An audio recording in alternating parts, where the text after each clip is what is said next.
ქართული და დასავლური განათლება. საკითხი, რომელსაც ჩვენი რეალობიდან გამომდინარე პრობლემაც კი შეიძლება უწოდოთ, უკვე დიდი ხანია ქართული საზოგადოების განხილვის საგანია. თემა განსაკუთრებით აქტუალური გახდა მას შემდეგ, რაც ქართული ოცნების ხელისუფლებამ განათლების სფეროს ძირეული ეგრეთ წოდებული რეფორმა დაგვიანონსა.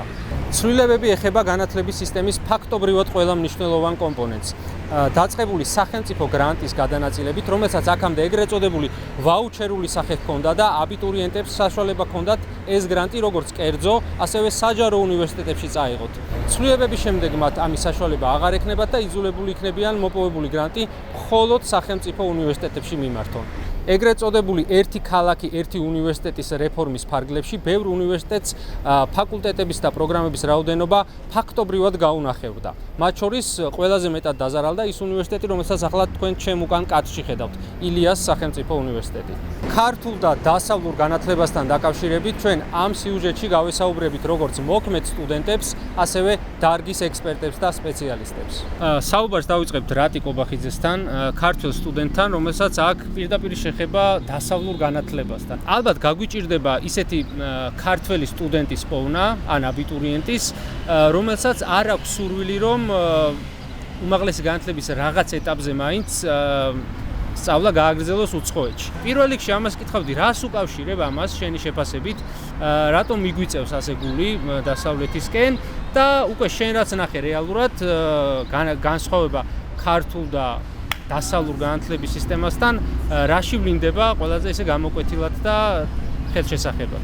როგორც შენც აღნიშნე, ბევრ ქართულ სტუდენტს უნდა ხოლმე წავიდეს განსაკუთრებით ევროპაში, თუნდაც ამერიკაში განათლების მისაღებად. ალბათ ეს მეცნიერად გამოწვეულია იმით, რომ გიჩნდება ხოლმე განსაკუთრებით ქართულ განათლების სისტემაში ხარ, რომ უკეთესიც არსებობს. და ეს უკეთესი რა თქმა უნდა არის დასავლეთში. ამიტომ და თანაც ასე ძალიან მნიშვნელოვანია დასავლეთი, განსაკუთრებით ევროკავშირი გვთავაზობს იმის შესაძლებლობას, რომ მოვიპოვოთ დაფინანსება და დაფინანსებით წავიდეთ ხოლმე უცხოეთში. შენი პროგრამაც, რომელიც არის ევროკავშირის დაფინანსებული პროგრამა, Erasmus Mundus-ის პროგრამა, არის დენა დაფინანსებული ევროკავშირის მიერ, სრულად ხელმისაწვდომი არის საქართველოს მოქალაქისთვის და საკმაოდ კარგი მიღება აქვს ხოლმე ამ პროგრამებს საქართველოს მოქალაქეებისთვის. მარტო ჩვენს პროგრამაზე ამჯერად 3 ქართველი ვიყავით და ვიცი, რომ წინა წლებშიც და შემდეგ წლებშიც არიან ქართველები და ის რომ ეს ევროკავშირი გვთავაზობს ასე შესაძლებლობებს, ცხადია, რომ გვიხსნის გზას, რომ წავიდეთ ამ მიმართულებით. იქ ჩვენ გვხვდება ძალიან განსხვავებული, არა ამასთანავე საკმაოდ ნაცნობი განათლების სისტემა, იმიტომ რომ მაინც ქართული განათლების სისტემა მოდელირებული არის დასავლურ განათლების სისტემაზე და ხშირად დავინახავთ ხოლმე კი განსხვავებული რაღაცებიც არის, მაგრამ ბევრი მსგავსებაც არის სტრუქტურაში, ასე შემდეგ. უბრალოდ ხარისხი იქ იმისა, რაც ჩვენ მოგვეწოდება, არის პირველად უფრო მაღალი ხშირად. აქ ერთს ვიტყვი, რომ რა თქმა უნდა, აქაც ყველა უნივერსიტეტში არის კარგი პროფესორი, ცუდი პროფესორი, კარგი ადმინისტრატორი, ცუდი ადმინისტრატორი, ეს რა თქმა უნდა ასე არის, მაგრამ იქ როცა მიდიხარ, იქ შენ ხვდები, რომ მაინც ხდება სხვა გარემო და ამას ბევრი განსხვავებული ფაქტორი განაპირობებს, მათ შორის ალბათ ისიც, რომ პროფესორები იქ არიან ფაქტობრივად მათი ერთადერთი სამსახური ეს არის და მთლიანად არიან კონცენტრირებულები იმაზე, რომ რაც შეიძლება კარგად ჩაატარონ ლექცია, სემინარი, მოგვაწოდონ დამატებითი ინფორმაცია, მასალები, სემინარები მოგვაწოდონ და ასე შემდეგ. რომელი უმაღლესი სასწავლებლის დიპლომს რა ძალა აქვს, როგორც ქვეყნის შიგნით, ასევე საერთაშორისო ასპარეზეც.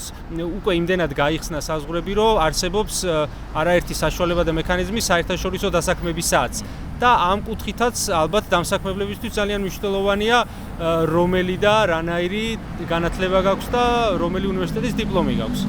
საოკი SS არის, რა თქმა უნდა, ამას ექცევა ყურადღება და ამასთან ერთად იქაურ უნივერსიტეტებში ყოველთვის არის ხოლმე დეპარტამენტი, რასაც ქვია კარიერული განვითარების დეპარტამენტი, რომელიც სრულად არის მომართული, რომ სტუდენტებს ხელი შეუწყოს, და თუნდაც CV-ის მოზადება იქნება, სამოტივაციო მოზადება იქნება, თქვა დამსაქმებლებთან დაკავშირება იქნება, თუ მსგავსი საკითხები და ეს ალბათ ერთ-ერთი სტრუქტურული ფაქტორი არის, რომელიც ძალიან კარგი არის იმ უნივერსიტეტებში და ალბათ შედარებით სუსტი არის ქართულ უნივერსიტეტებში. ალბათ ერთადერთი მნიშვნელოვანი ნახტომი, რომელიც ქართული განათლების სისტემამ განახორციელა, იყო ეგრეთ წოდებული ერთიანი ეროვნული გამოცდების შემოსვლა და განათლება გახდა მეტნაკლებად ყველასთვის თანაბრად ხელმისაწვდომი საქართველოში. ჩვენ ამჟამინდელმა ფაქტობრივმა ხელისუფლებამ დაგვიანოსა, რომ რაღაც ასეთ მასშტაბურს გეგმავენ. ეს რეფორმა გადაგვადგმევინებს ჩვენ ისეთ დიდ ნაბიჯს წინ, როგორც როდესაც უკვე გადავდგით. არა, იმიტომ რომ ის გამოწვევები, რაც განათლების სისტემას არა მხოლოდ საქართველოში, არამედ სოფლიოშიც აქვს, აი ამ გამოწვევებს არცერთ არ პასუხობს ეს განათლების რეფორმა. მაგალითად დღეს ერთ-ერთი ძირითადი საკითხი დასავლურ აკადემიაში არის მათ შორის ხელოვნური ინტელექტის საკითხი, როგორ უნდა დაინტეგრირდეს ეს ახალი ინსტრუმენტი სწავლების პროცესში და როგორ უნდა იყოს არიდებული თავიდან მისი არასწორად გამოყენება. ეს საკითხი საერთოდ არ არის ამ განათლების რეფორმის ნაწილი. კიდევ უამრავი სხვა თემა, რომ სად უნდა წავიდეს ინვესტიცია, რა პროექტები უნდა დაფინანსდეს, რა მიმართულებებით უნდა წავიდეს, თქვათ, რესურსები, კვლევითი და ასე შემდეგ, ეს არის საკითხები, რომელიც ამ რეფორმას საერთოდ არ აინტერესებს. სახელმწიფო დაფინანსების გადანაწილების საკითხი. სახელმწიფომ გამოგვიცხადა, რომ უმაღლესი განათლება საქართველოში ხდება უფასო, მაგრამ ეს გამოიხატა იმაში, რომ სტუდენტებს უფასო გაუხდათ სწავლა იმ სტუდენტებს, რომლებიც ჩააბარებენ სახელმწიფო უნივერსიტეტებში. აი ეს კომპონენტი რამდენად შეუწყობს ხელს განათლების დონის ამაღლებას ზოგადად ქვეყანაში თუ პირიქით უკან შეიძლება დახიოს? მე ვფიქრობ, რომ უკან დახევს. პირად შემაგალითზე გეტყვით, რომ მე ბაკალავრიატი გავიარე თავისუფალ უნივერსიტეტში და რომ არ ყოფილიყო სახელმწიფო დაფინანსება უნივერსიტეტში მე უბრალოდ ვერ ჩავაბარებდი ფინანსური მდგომარეობის გამო. და ასე დარწმუნებულა რომ ბევრი იქნება ამ პრობლემის წინაშე, ბევრი აღმოჩნდება ამ პრობლემის წინაშე უკვე დღეს და რა თქმა უნდა, როცა ქვეყანაში საუკეთესო უნივერსიტეტები ხშირად არის ხოლმე სხვადასხვა მიმართულებებით ცხადია, მაგრამ მაინც კერძო უნივერსიტეტები და როცა შენ საქართველოს მოქალაქეებს ახალგაზრდებს უზღუდავ იმის შესაძლებლობას რომ მივიდნენ ამ უნივერსიტეტებში, ეს რა თქმა უნდა ვერ აისახება კარგად, მათ შორის ეს პრობლემური იქნება სოციალური მობილობის და სხვა საკითხების კუთხითაც. მარიამ ჯაფარიძე არის ადამიანი, რომელსაც აქვს გამოცდილება ყოფილიყო სტუდენტი როგორც საქართველოში, ასევე დასავლეთში. მინდა კითხვა ამ გამოცდილების შესახებ და კონკრეტულად რო შევადაროთ სტუდენტობა. აი ესეთი სიტყვა არსებობს საქართველოში სტუდენტობა, რაც ყველაფერში გულისხმობს, ამ პერიოდს გულისხმობს, ხო, თავის თავში, რომელსაც ადამიანები ატარებენ უმაღლეს სასწავლებლებში. როგორია სტუდენტობა საქართველოში და როგორია სტუდენტობა იქ? მადლობა პირველ რიგში. მე ვსწავლობდი რამდენიმე ქვეყანაში, კონკრეტულად ესტონეთში გაცვლის პროგრამით ვიყავი ტარტუს უნივერსიტეტში.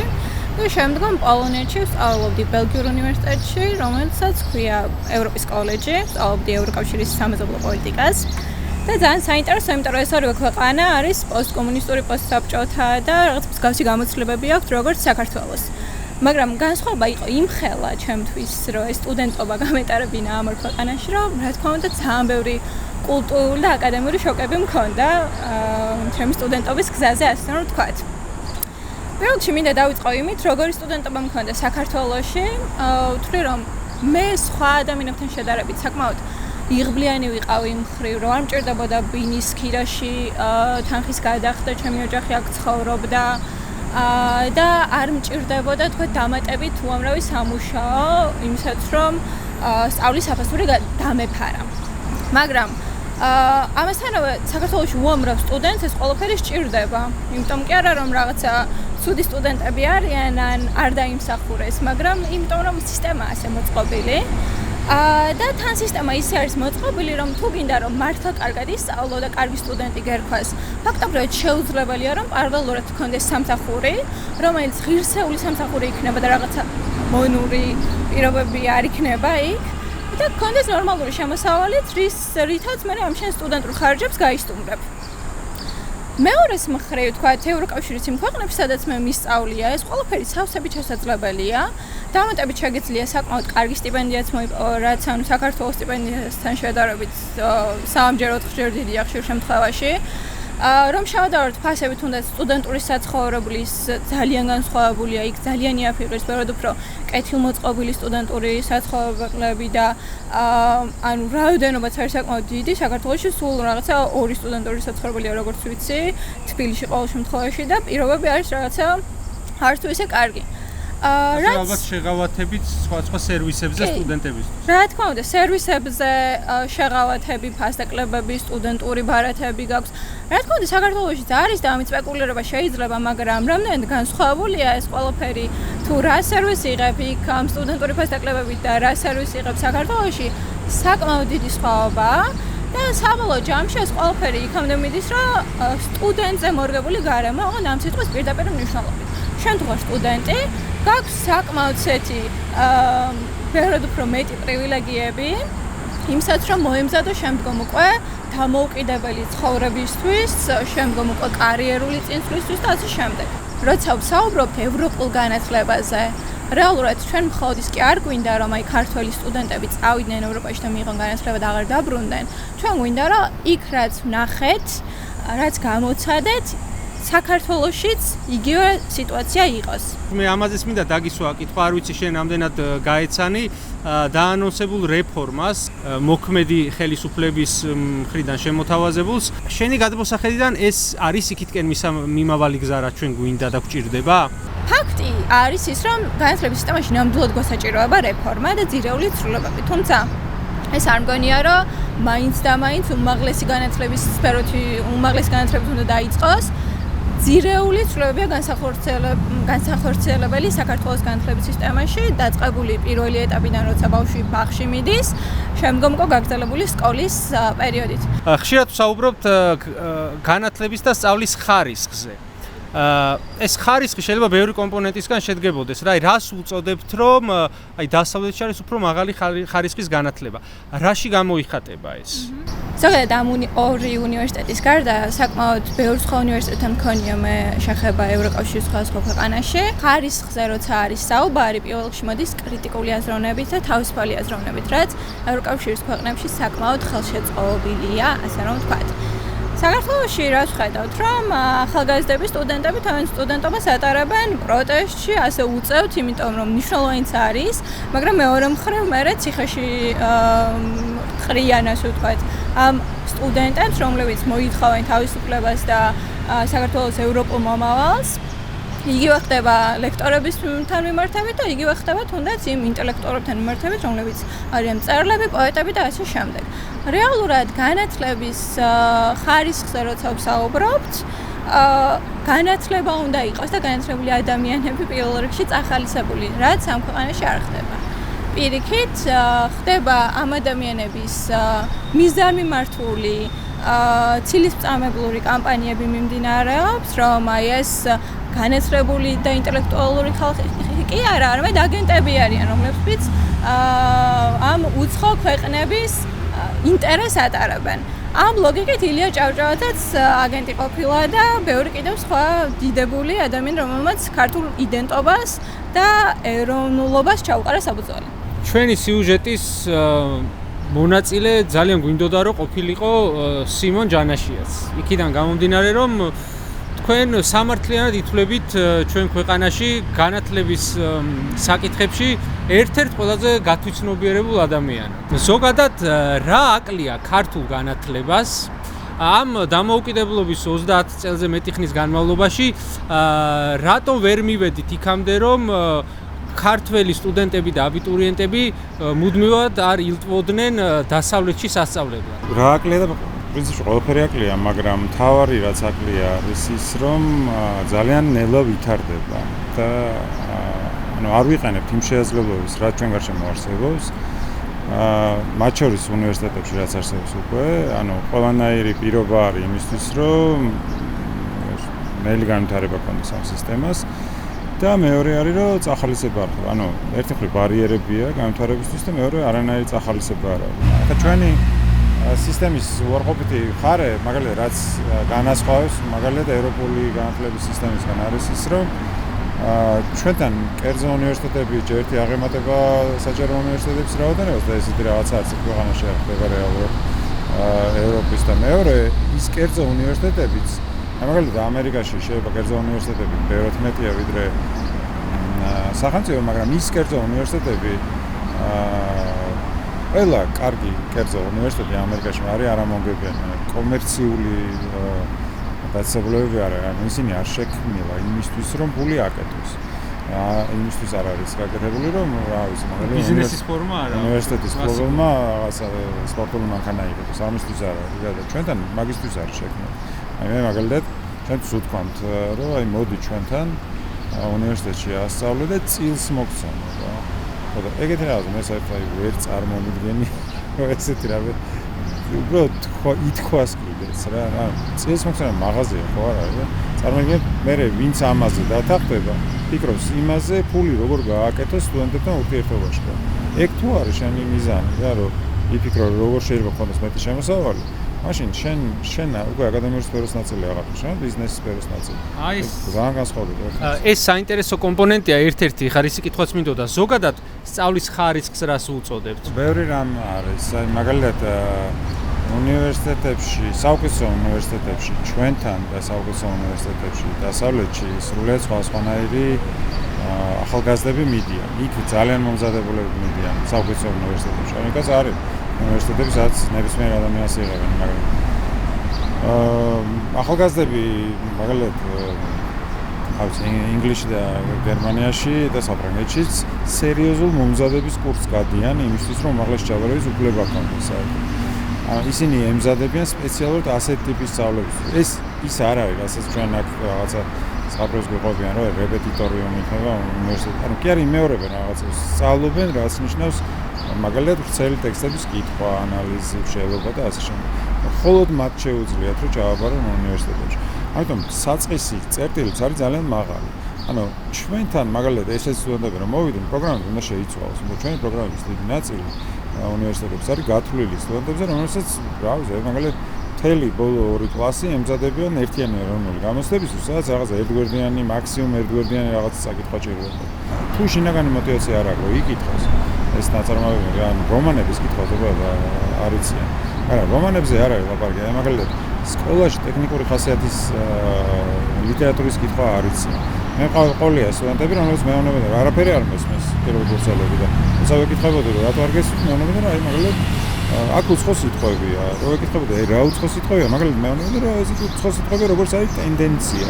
და ეგ ნიშნავს იმას, რომ არც მედიასთან აქვს შეხება, სადაც მსგავს თემებზე არის საუბარი. მსგავსი ლექსიკაა თუნდაც. ხო, ან არც თქვა სამეცნიერო პოპულარულ რაღაცას კითხულობს, ხო? რომ გადავიდეთ უშუალოდ ამ დაანონსებულ ეგრეთ წოდებულ რეფორმაზე. ეხლა ჩვენ რაზეც ვსაუბრობთ, რომ აი ესე ყველა არ უნდა აბარებდეს უნივერსიტეტში პოპულარულ ენაზე რო ვთქვა, ხო, დაახლოებით მსგავსი მიზანი გააჟღერეს მათაც. ანუ ოღონდ ეს კი არ კეთება ხარისხის აწევიდან გამომდინარე, რომ ანუ მაღალი ხარისხის საბაზისო განათლებით უნდა მიდიოდნენ უნივერსიტეტში. ეს კეთდება იმით, რომ უბრალოდ ეს რაოდენობა ვეღარ მივა იქ. და იგივე ხალხინია, ანუ იგივე განათლების ხალხინია, ოღონდ მაგლები. ხო. ანუ ის კი არ მოხდება, რომ უკეთესი განათლების ხალხი. აი, მაგის ხაზს გასმენთ. ის არ არის. ანუ მე მგონია, რომ რაც შეიძლება ვერმა ადამიანმა უნდა ისწავლოს, უბრალოდ რაც შეიძლება ვერმა ადამიანმა უნდა იცოდეს და იყოს მზად იმისთვის, რომ დახვდება ისეთი გარემო, რომელშიც სწავლა გაუჭირდება. ჩვენთან მაგალითად ეს უმაღლესი განათლება ერთი მხრივ იყო კომერციალიზებული და ეხლა კიდევ უფრო უარეს დღეში არიან, ეხლა შეუმცირეს ადგილები და ეხლა იძულებულები გახდებიან, რომ ეს ადგილები შეინარჩუნონ მაქსიმალურად. ანუ სტუდენტი არ უნდა გაუშვან, თორე კიდე შეუმცირებენ ადგილებს.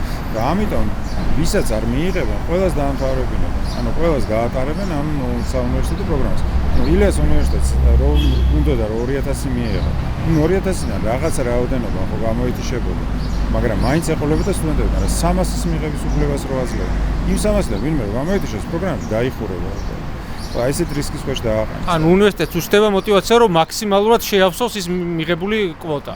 ხო. ანუ აქ შეიძლება ვიღაცამ თქვას, რომ სამაგერო დაფინანსების სისტემა შეიცვალა, რა სადაც დამოკიდებულები იყვნენ სტუდენტების გადახდილი გადასახადებები. კი ბატონო, ეგ კი პრობლემური იყო რა, მაშინ გადასახადების გამო ინარჩუნებდნენ სტუდენტებს. ანუ შეიძლება ნიშანი დაეწერათ იმისთვის, რომ უბრალოდ ყოველდღე სტუდენტი, რომელსაც ფული შემოაქვს. მაგრამ ეხლა ხო რაოდენობები შეუმცირეს და დამოუკიდებელი ფულით შეუმცირეს. მაგალითად, სამეცნიერო პროგრამებში, სადაც უცხოელი სტუდენტები იყვნენ, იმათ ბევრად მეტი შემოსავალი მოხდა უნივერსიტეტებისთვის და ბევრად გრადი ხდებოდა უნივერსიტეტში. ისინიც გაუქმეს, ანუ რეალურად მისცეს მხოლოდ 5%. აი ამას ცალკე მინდა რომ შევეხოთ დაფინანსების სისტემის ცვლილებას. ანუ პრობლემა არის ის, რომ ჯერთი ზრდის მოთხოვნა სახელმწიფო უნივერსიტეტებში. ეს ნიშნავს იმას, რომ აქ კონკურენცია გაიზრდება სახელმწიფო უნივერსიტეტებში და შესაბამისად დაფინანსების მოპოვებისთვისაც კონკურენცია იზრდება თან მით უმეტეს იმ პირობებში, როდესაც ადგილების რაოდენობა შეამცირდეს. ესეთი ეშმაკობა გააკეთეს, რომ საერთო რაოდენობა ადგილების თითქმის იგივეა, რაც იყო შარშან. სადაც 21000 იყო შარშან, 21000 არის წელს, მაგრამ შიგნით გადაანაწილეს.